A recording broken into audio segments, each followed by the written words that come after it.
La question est de savoir si cet enfant aurait pu mourir autrement qu'en étant secoué. Retour 2 ans en arrière, le 19 mars 2015, Malaika, 10 mois, est transportée à l'hôpital où elle succombe à d'importantes lésions cérébrales.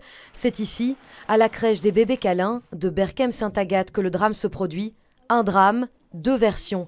D'abord, la piste médicale, 4 rapports, une hypothèse. Les lésions coïncident avec ce que l'on appelle le syndrome du bébé secoué. La puéricultrice aurait donc violenté Malaika pour qu'elle arrête de pleurer jusqu'à son évanouissement. Devant le tribunal, la prévenue dément. Je ne me souviens pas avoir secoué l'enfant. Je n'aurais eu aucune raison de le faire et je ne l'ai jamais fait en 13 ans de métier. Malaika pleurait dans son lit quand elle s'est évanouie. J'ai immédiatement appelé une ambulance. C'est une version que nous ne croyons pas et c'est une version qui ne correspond absolument pas à ce qu'ont dit les 2 médecins qui se sont penchés longuement sur ce dossier.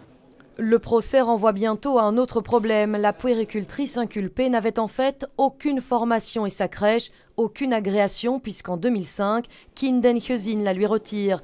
L'organisme flamand pour le bien-être des jeunes enfants dénonce les conditions d'hygiène et de sécurité.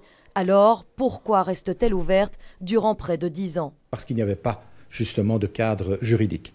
Et le malheureux événement que nous avons vécu ici à la crèche Les Bébés Câlins a été le déclencheur, effectivement, d'une ordonnance qui a été votée et proposée par la ministre Frémaux au Parlement bruxellois. À Berchem-Sainte-Agathe, toutes les crèches ont été contrôlées depuis. Celle des Bébés Câlins a dû fermer. Quant au procès, il se poursuivra demain matin.